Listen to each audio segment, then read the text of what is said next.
Welcome to the Dripping in Black podcast, where we celebrate Black excellence throughout the Black diaspora.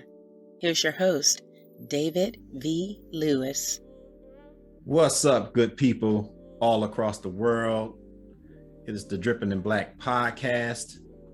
I am your host, David V. Lewis, and per usual, we have another fantastic guest lined up for you who represents Black excellence in some way in the world around us. Today's guest is Christen Browne. Christen, say hello to the world. Hello, everyone. Hi.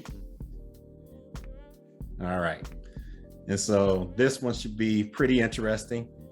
Me and Christen go way back. We'll delve into how we go way back in a second. But if you followed the podcast for our first season and now into our second season, you know I always like to start off by introducing our guests properly. And I start off with this very simple but not so simple question. Who is Christen Browne? Well, Christen Browne was originally Christen Percy. I'm first a child of God. I am ambitious. I am determined to set goals and to reach them. I have two phenomenal children. One, you know quite well, Darius, who is the pioneer of his organization, May Student Athletics, and my daughter, Sydney, who is now studying holistic medicine to become a holistic practitioner. Mm-hmm. And where does the Browner come from? The Browner come from because I am also recently married to Bernard Browner during the COVID. Mm-hmm. So yes, I am a wife. Yeah. And so I met you as Christen Percy. Yes. And we have someone in common whom we love very much, and that is one Darius Lewis. Why is his last name Lewis? I wonder, why is his last name Lewis? Well, because his dad is a phenomenal guy. His last name is Lewis. Okay. And who is that guy? Wow. I'm not quite sure. He kind of favored you. So, yeah, but he had a little more black hair back then, and a little more hair. But yeah, we changed. But yes, we do go back. As I said earlier, it's faux flats on a Cadillac. So a lot of history, good history, and he is a phenomenal young man. Yeah. So way back, right after high school, right?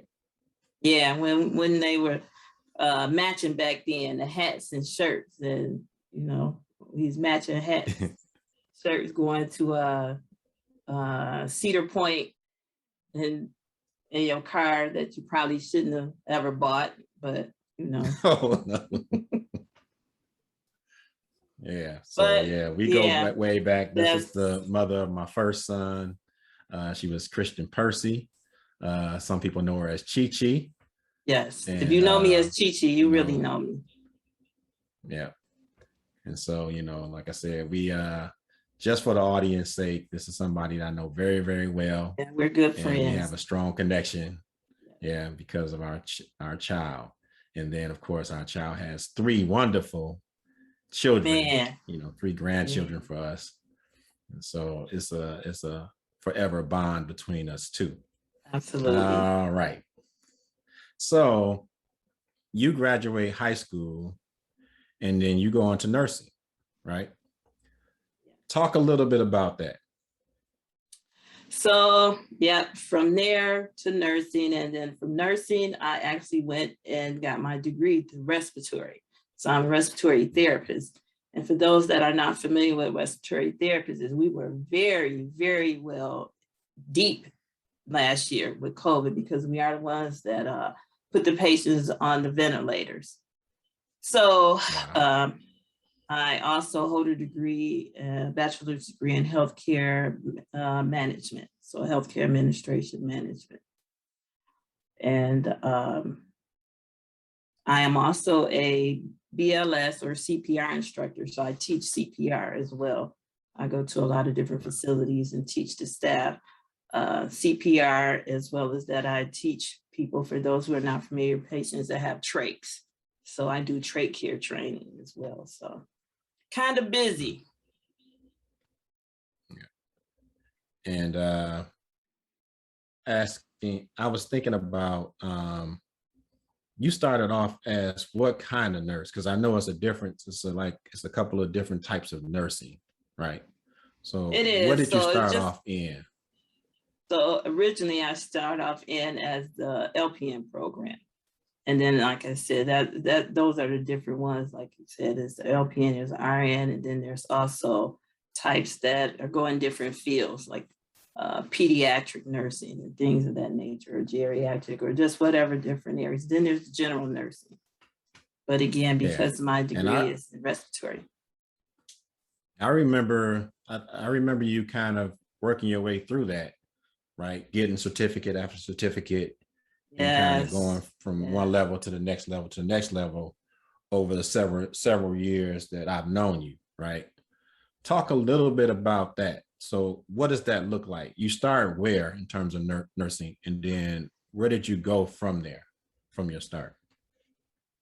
Well, I want to say from my start, I think I started out in nursing as far as like actually being a CNA, a certified nurse assistant in a couple of nursing homes. And so with that being said, I wanted to do more in the nursing area. So right, again, I achieved that. And then after that, I liked it, but not as much as I did respiratory. I always tease my friends that all of us that's in the medical field, that if you're not breathing, a pill or nothing else don't matter. You know, you got to be breathing. So big facts. Exactly, big facts. Nothing else matters. Nothing else matters. Not a pill in the world if you're not breathing. Loved ones. None. You got to be breathing. So also with that, I went to Receiving Hospital, was one of our inner city hospitals. I actually started at Henry Ford. And then I went to Detroit Receiving, an inner city hospital. And to actually be honest, I always tell this story. I freaked out because I was like, wow, I'm really doing this, you know. So I was in ICU. I worked on the burn unit, which is a very phenomenal place at Receiving, because Detroit don't have a lot of burn units. I think it's Detroit Receiving and then U of M.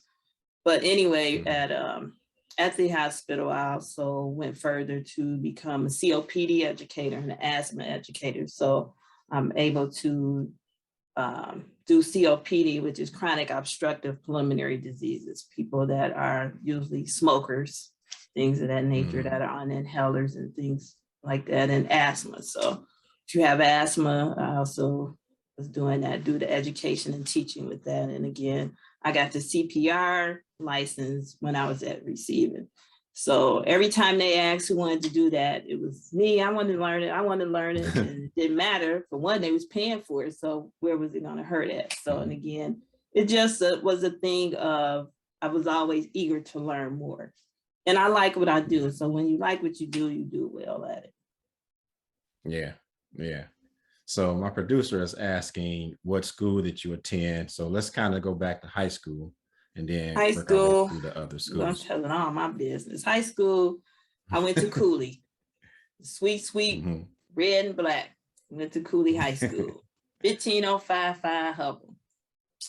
And so yes, even when I was at Cooley, I played the violin. I was also in a couple organizations there. Also, for those who remember the, what is the museum downtown in Henry Ford? It's not there no more, but.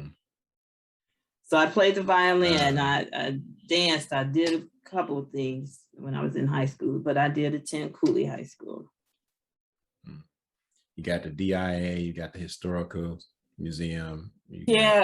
But it was a museum down there, or orchestra hall. Damien probably knows for sure. Okay, that's it. I think the orchestra hall.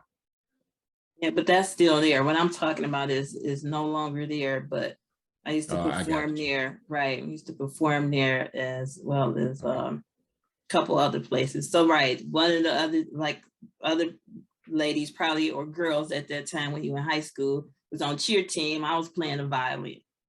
But I like music, so.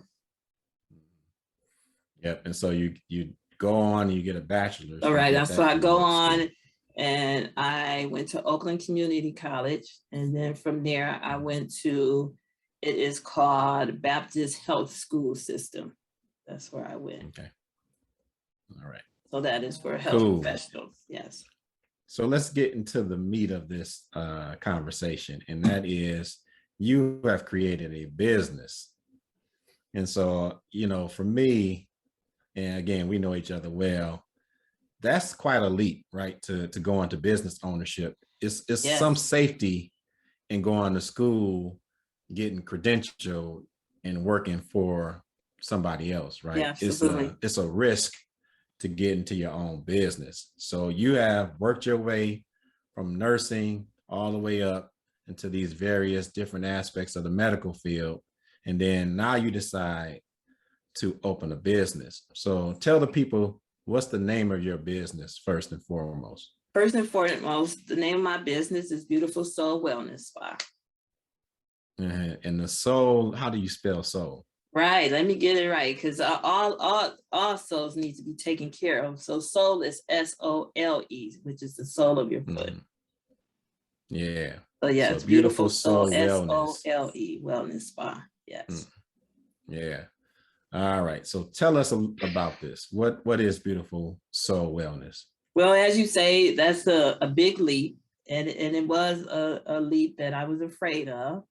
And as you said, a risk, but also risk is also stepping out on faith. So that was one of the things that I knew for a fact that I can do, because that I do have is faith. And I also know I am strong in making my decisions with things. And again, just stepping out on faith. And also for me, it was like, when I retired, do I really want to retire? Because I just don't see me retiring and not doing nothing. So I created this because God spoke to me last year during a time that was shut down for us in more ways than one. So it gave me a lot of time to kind of just, center myself and think of a lot of things that I wanted to do, which I've already had thought about this because, again, this came from an experience for me too.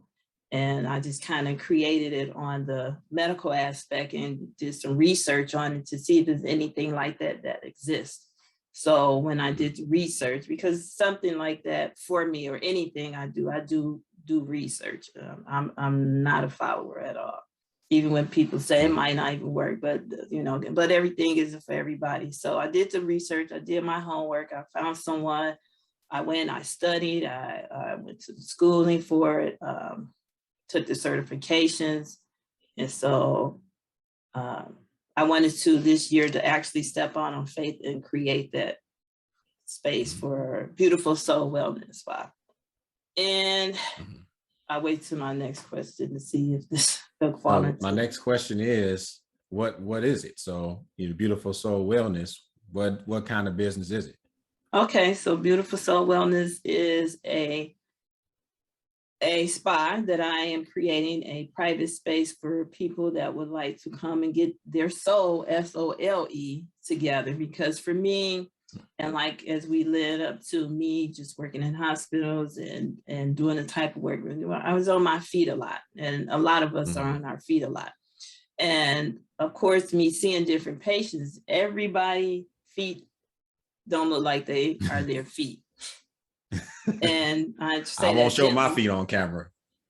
And so I'm saying that to say that there are some young ones that, feet don't look like their feet. And I'm saying that because it's some things are genetic, some things are because we just don't take the time to take care of ourselves. So I wanted to create that private space where we can, because a lot of people I have even heard say, no, that's for women, and I don't do that. And, it's not a big deal, but it is a big deal because your feet matter. Everything from the top goes to the bottom. That's where all your nerves and everything, your feet do matter. And so for me, I wanted to create healthy, happy feet. And so I wanted to do more than to just put polish on to make it look pretty. Because again, when the polish comes off, it's just like a wig. I apologize. But when the polish come off, the problem still exists. So why not, if we can, try to address the problem. Yeah. So that's why that was created, on top of, like I said, of an experience that I had. So if I'm a couple, do I call you for a spa treatment, or if I'm coming to Beautiful Soul Wellness, am I coming because my feet need some intensive attention, or is it a both and? Oh no, it does not have to be a problem at all. It make it much easier if it's not a problem, but if it is a problem, for me, I think you should always, anything pertaining to yourself, make sure you're getting the best of what needs to be done for you, and again, problems, they need to be addressed. If there's a problem, you need to address it, and so we have all type of places that if that's not a concern for you, then that's okay. But to come to me, Beautiful Soul, and I see something, I am gonna, suggest, and the 3 R's that I do is to recognize, recommend, and possibly refer. So I am able to incorporate a podiatrist, which is a foot doctor, if need to be. So with that being said, I think it's kind of a 2-in-1 coming to me. Okay. So they can come in and get, what you would say, I was at risk of being kind of dangerous here. A typical experience, you have a typical experience where people go get a pedicure, get their feet taken care of, but then coming to you, the added part of that is they get the medical background of it, and you're able to look at their feet and kind of determine, oh, you might need this or you might need that, and here are my suggestions and recommendations. Right. So especially for first-time clients, it would be called a client consultation. So we would do a client consultation because you may say, hey, Chris, I don't need you to do anything. Just give me a regular pedicure, which is fine, So again, I'm not going to suggest anything because sometimes some people are, as we know, I'm okay. That's not what I asked you to do. And that's fine. So my thing is I'm creating that space and let you know I'm here if you would like that. But if not, I'm okay with if you don't want to know anything about it. So again, if you are a first-time client, I will do a client consultation, give you the information, and either way you want to go with it, at the end of the day, it's fine with me.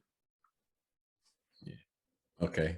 So now I'm thinking, you elevate through nursing, you're drawn to respiratory, right? Breathing. Really, only that. How in the world do you get to a business that's dealing with people's feet? What pushes you there? Like I said before, you probably don't remember, but I did dabble into doing nails way back in the day, and so far back till it was with airbrushing, where I used to just airbrush nails. So I had an airbrushing machine, so I would airbrush nails. So I was also in the nail industry, but after I got in the medical field, I no longer did it. But now here we are back where I have taken the two and combined them, which I think is phenomenal. And I don't have to just do feet. So because I am a nail tech, I am able to, and it's considered an advanced nail tech, as well as a MNT, a medical nail technician, or foot care practitioner. So those are the other certifications. But at the same time, I combine them of just knowing me having that 20 plus background of medical background along with the beauty industry, and combine them together. I thought was kind of cool. And again, not just with that, but with the experience of that I had as well from my pedicure.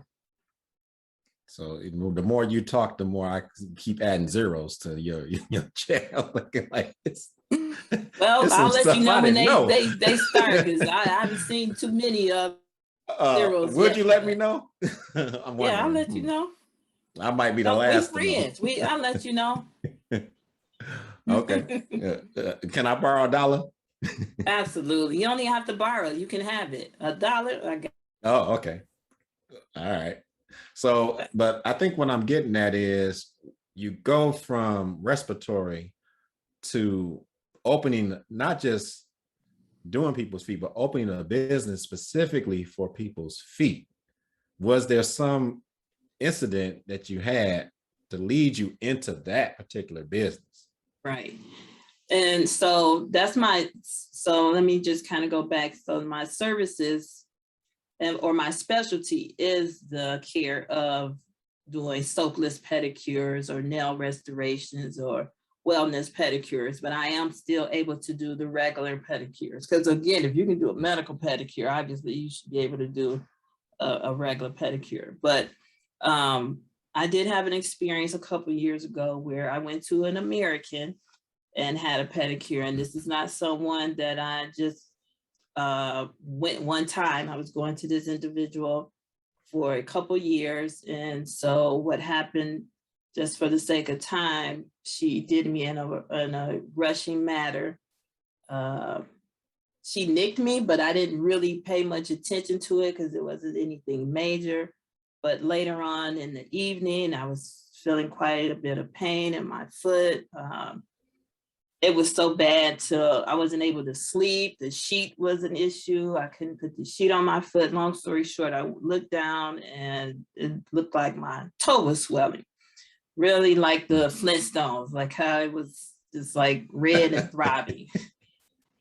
And I'm like, wait a minute, the heck? I didn't drop anything on it. So I said, well, all right, it's hurting to that degree. It's something else underlining it. So I looked at it, and again, it was swelling. So I went to urgent care thinking they'd probably just give me some antibiotic because, of course, I got the medical background. I'm not a doctor, so I do want to make that clear. I don't diagnose. But I did go to the urgent care and thinking they were just going to give me an antibiotic. And they did. But at the same time, she said, I need to start you on an antibiotic. And I also probably might have to cut your toenail off. And I need to drain it right now. So I was like, whoa, wait a minute. Whoa, wait. And so I said, wow, I said, wait a minute. No, well, she said, no, well, you have those options only, So she did start me on an antibiotic immediately and let you know it wasn't by a pill, it was a needle because it needed to get into my system intravenously that quick. And then I did not lose my toenail because I asked if we can hold off on that part because she said possibly. So I said, let's hold off on that part. And because I just wanted to see what I could probably do or see what, I don't know, it's just too much to just get all at once. So they did have to cut down the side of my toe to drain it and asked me to follow up with the doctor in a couple of days. In a couple of days, while I was on an antibiotic, my leg started turning red, my foot, and so it was going up my leg. Infection. Wow. And because again, I was on my feet a lot and at work, I wasn't able to work. So here I was off work. So from work, I went straight to emergency, thinking again, it wasn't going to be a big deal. They see what's going on. So they end up keeping me. So I never went home. I went from work to the hospital and they kept me for 3 days. They kept me because I was becoming septic. So if you don't know what septic is, meaning I started to have an infection in my blood. So it was traveling into my bloodstream. So they gave me an antibiotic that, of course, I had an allergic reaction to. So my blood pressure started dropping. Mind you, let's remember this, a pedicure.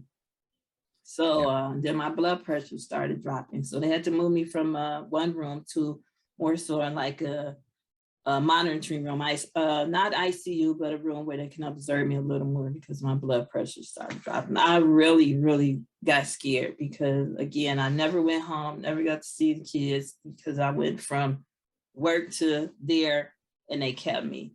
And so they got my blood pressure stable. And I had doctors coming in that wanted to see me. That wasn't my doctor because they just was amazed. Wow, we heard, from the pedicure. So long story short, what happened is that the instruments that she used were not clean. And so I ended up getting a bad infection from that. So my family, a few of them were very shocked that I even allowed myself to get pedicures because I always used to do it myself. But this was somebody I had felt safe with, and this particular time, just with her rushing and not handling things in the right way, basically, literally almost could have cost me my life. Wow. Yeah. So you spoke about the chance of losing your nail, but actually you didn't have to lose your nail. What allowed you to preserve your nail? Okay, yes. So I did not lose my toenail that they had talked about possibly could happen during urgent care. So when I was hospitalized, I was on a very strong antibiotic that helped, as well as that I myself created a home-based sugar scrub and a body butter that had all natural ingredients. And I sell it and use it today on my clients. So I have a sugar scrub again, one that's here that again is all natural products. It is vegan free. It is even good for babies. So it can be utilized all over. It's not even just for your feet, but the body butter as well is something I created because that helps keep it moisturized, because it dried really bad until it dried up a lot of the skin, the dead skin. So I hydrated a lot and put a lot of moisture back in it. But I utilized both of these products that I created that I am now still selling today. And I use it on my clients as well. And it's phenomenal. And it's an all over use for your body. Okay. So and that helped nourish your nail. It helped nourish your nail back to health. It helped nourish the nail bed. I apologize, to nourish the nail bed. And also with exfoliation of the sugar scrub created to remove a lot of the dead skin. But then after that, then I put the moisture back in and with the body butter. Yeah. And so when people come to Beautiful Soul Wellness, do they get that as a part of the treatment, or is that something that they will have to purchase separately? They can purchase it separately to take home for further use if they like, but I don't have any products that I buy from anyone else to use when I create and do the services. These products are the things that I utilize when I do the clients myself. And again, for further usage or home usage, because anything that you do, you should still continue to do it even at home, but if not, and you're seeing me on a regular, that's what you're going to get is my products that I utilized on myself. Wow, that is so powerful. So that is my testimony that I turned into, to this. And I share that each time because, yes. Yeah, Beautiful Soul is born out of this. Yes. But not immediately. Not immediately. Right. No, so you go through this experience, you think like a pedicure is something simple, right? Yeah. Pick a color as the other place say. Mm-hmm. And so you go from that to this, life-threatening experience. Yeah, blood pressure dropping. Get from that. Life-threatening. Yeah, life-threatening. And so now, you get beyond that experience, you're healed, you're whole, and then you start the business. Right. Would you say you started the business specifically because of that experience, or was that just kind of the main thing that got you going to do it? I want to say that definitely was one of the main things that got me going, because I don't see a lot of that happening.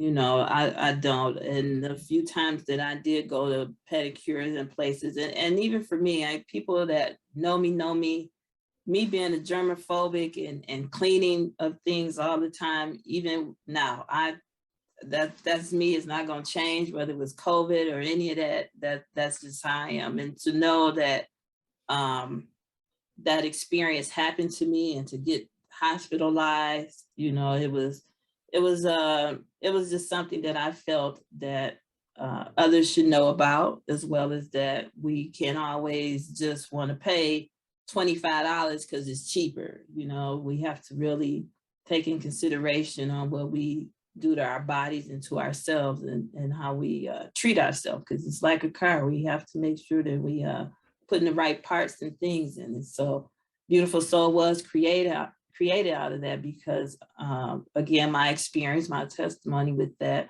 and for me to be here to talk about it, but also to educate and share the knowledge and understanding that I have about how important it is. Again, I come across people that may have a fungus on one toenail and it spread to several. And again, it might not be something that I can do because of it being so far gone, but to just incorporate, to suggest to you that, hey, you may not have ever seen a podiatrist, but maybe you should go see one, because maybe it's a pill, the oral pill that you need to take now because of the fungus, you know? So that's pretty much it with that.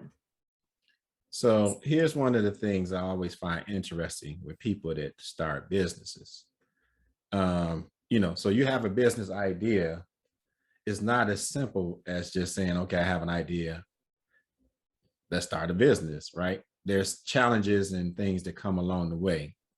So talk a little bit about that. What were some of the, once you got it on your mind to do this, what were some of the challenges you had to overcome to make it happen? Money, for one. Making sure, you know, with things, because I mean, with any business, you want to make sure that you getting eventually what you put in, you know, as well as that. Another challenge of me just knowing which way to go or how to start it.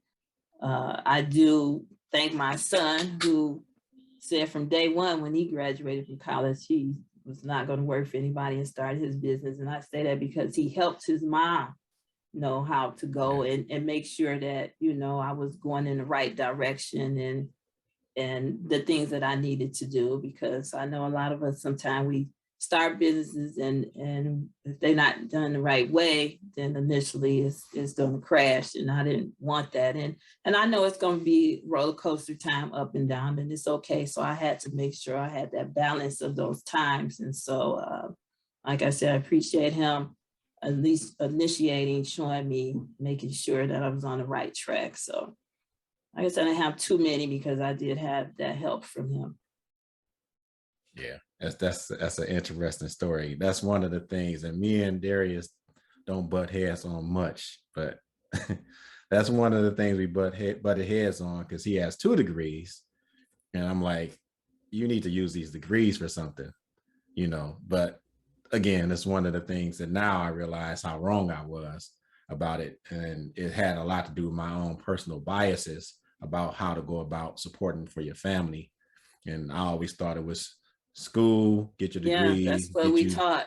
Consistent pay. Yeah, but he has that entrepreneurial spirit, and I'm happy. Yeah, I see it's probably from both, because look at it. I mean, I would never think that, you know, here you are, and kudos to you with this. This is awesome. This is all Sean. I'm just, you know, I'm just benefiting from the greatness of.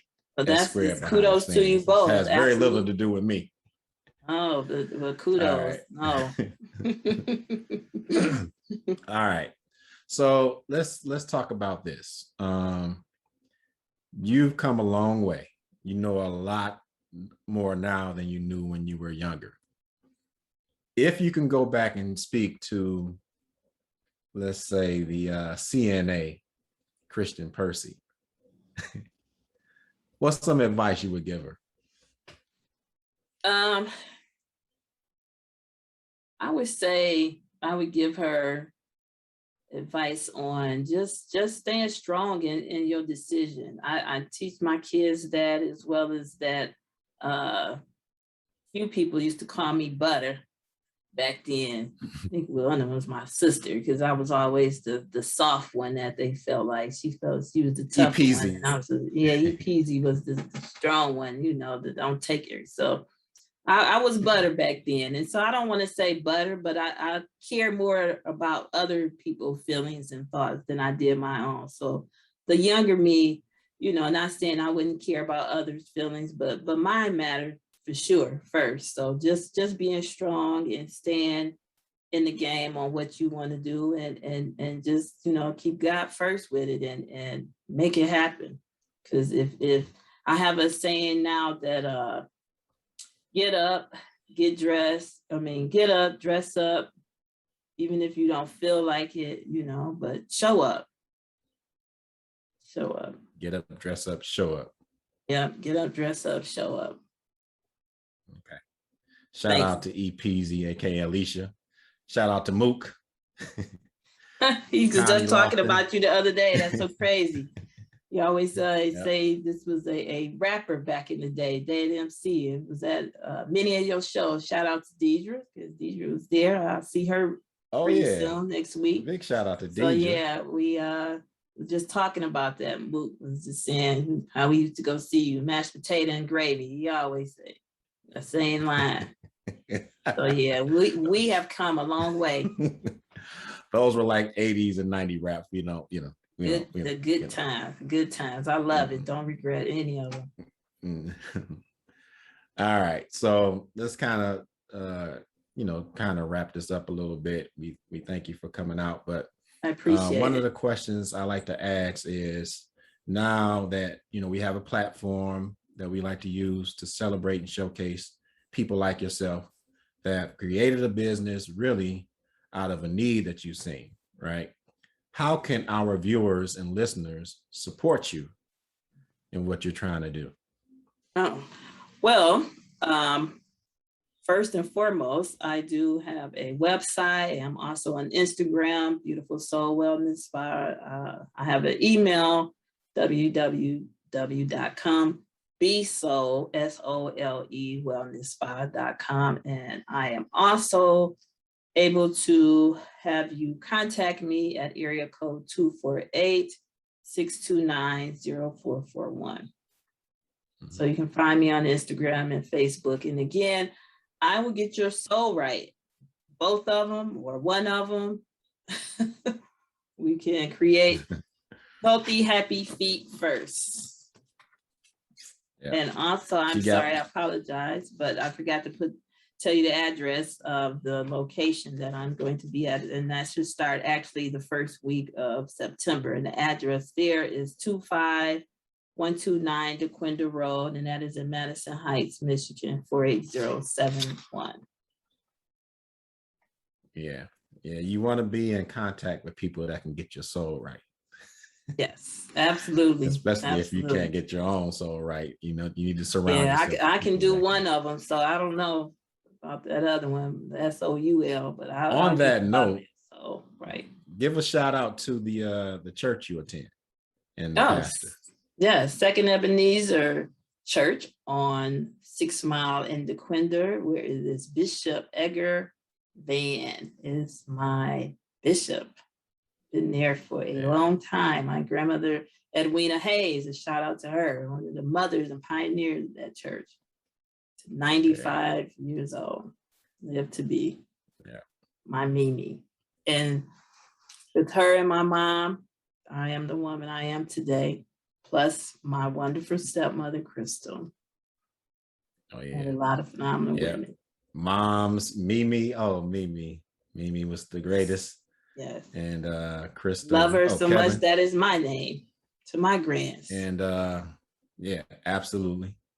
And shout out to Pops too. Oh yeah, Eddie P. Connie. Oh, Aunt Joyce. Aunt Joyce, you're not gonna be mad at me. Shout out to Aunt Joyce. Absolutely, Aunt Joyce. Connie, Angel, and Gwen. Freddie. Wow, I'm the next year they see this. You can get everybody shout out.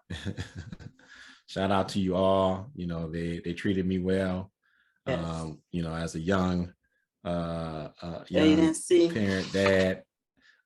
You sent me a picture a while ago, and I looked at it and I said, "This looks like a guy that has no idea what he's gotten himself into." Yeah, and when you said it, and after I looked at it, I was like, "Right, you are holding him. Like, what am I supposed to do with him?"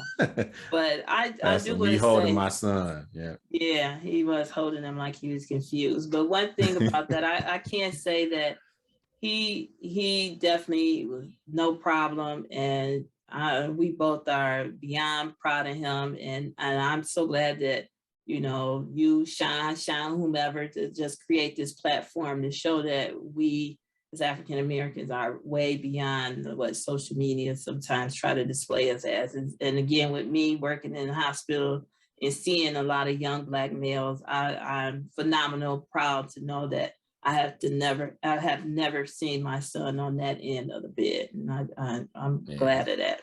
Proud of both of my babies. That would be a perfect end to this if I didn't have one more very important question that we always ask our guests. It's probably the most important question of the podcast. All right. So you ready? I guess. The question is, have you ever been on the cover of a magazine? No, I haven't. Wow. Not a CNA, LPN, No respiratory type of, nurse. yeah, no cover of magazine. Maybe I'll make it now through Beautiful Soul Wellness Spa. And come see me, because this is a private suite where there's nobody there to look at your feet and try to see what's going on or whatever you want to do. Like I said, you might not want to go that deep with it, but again, I did want it to be created as a private setting, because a lot of times I have been told and hear that, people don't do that because most places are wide open and you don't get that created one-on-one space. Yeah, I definitely have those type of feet that nobody else need to see. But so what we try to do here is for people that have not been on the cover, we try to satisfy that with our last question and with one of the things that we do here at the Dripping in Black podcast. So my producer is going to put up your magazine cover. Oh, I like that. Wow. Look at that. I made it. Yay. I made it. You are gracing the cover of the Dripping in Black magazine. All right. That is also a parting gift that we will send out to you at a later date as a big thank you for coming on as our guest. Thank you. Thank you. Thank you both.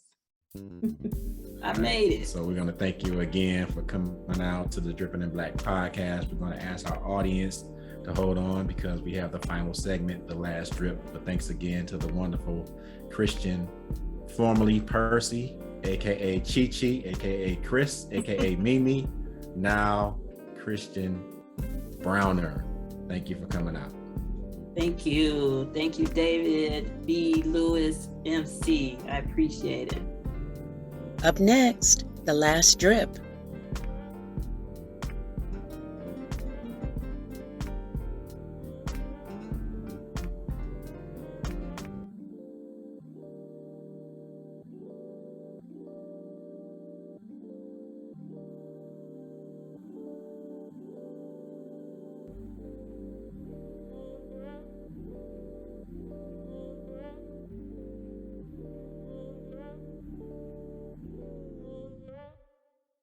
A Dripping in Black thanks to Christian Browne. We truly appreciate her for sharing her story of remarkable commitment, dedication, and growth. However, we have reached the final segment of our podcast called The Last Drip. The Last Drip is the last opportunity for us to squeeze in a bit more Black excellence for you. In this final segment, we highlight a common thread between our guest and our vast and rich African-American history. For this episode, we recognize the great life and legacy of Mary Eliza Mahoney. Mary Mahoney was born in Dorchester, Massachusetts on May 7th, 1845. In 1865, at the age of 20, Mary began working at the New England Hospital for Women and Children, which had an all-woman staff of physicians. Mahoney worked there for 15 years in a variety of roles, including as a nurse's aide, very similar to our guest, Christen Browne, who started as a certified nurse's assistant. The New England Hospital for Women and Children operated one of the very first nursing schools in the United States. In 1878, at the age of 33, Mary was accepted into New England Hospital's Professional Graduate School for Nursing. Due to its rigorous requirements, many students did not complete this program. On August 1st, 1879, Mahoney was amongst the only 4 graduates out of the 42 students who began the program to be awarded a diploma, and the only African American, making her the very first Black licensed nurse in America's history. Mary Mahoney would go on to work as a nurse for the next 4 decades. Over the course of her career, Mary Mahoney gained recognition as a pioneer who opened doors for many other Black women interested in the nursing profession. In 1908, Mahoney co-founded the National Association of Colored Graduate Nurses, the NACGN. This group was created to advocate for the equality of African American nurses. Mahoney lived to the age of 81, and after her death, she has been recognized numerously with several awards. For example, in 1936, the National Association for Colored Graduate Nurses established the Mary Mahoney Award in honor of her achievements. This award is given to nurses or groups of nurses who promote integration within the field. The award continues to be awarded today by the American Nurses Association. In 1976, the ANA inducted Mahoney into their Hall of Fame. In 1993, Mahoney was inducted into the National Women's Hall of Fame in Seneca Falls, New York. Lastly, in September 2021, for her tremendous life and legacy in the nursing field, Mary Eliza Mahoney became this episode's last drip. For more on Mary Eliza Mahoney, check out blackpast.org, womenshistory.org, and wicenterfornursing.org. That's WI centerfornursing.org. My thanks to all of these websites for the knowledge. And again, people, I keep stressing to you, we enter our second season, that our history is vast and rich. And despite the fact that public institutions deem our history not worthy of being required by our students, it's not a reason good enough to stop us from learning. So I implore you to get out there and learn more about African American history, whether you're African American or some other race. Lastly, I implore you to continue to support the Dripping in Black podcast. Go ahead and subscribe to the DIBK channel on YouTube and like, comment, and share our various episodes. We love to hear your feedback. But until next time, be kind, be loving, and be excellent on purpose. It is a choice.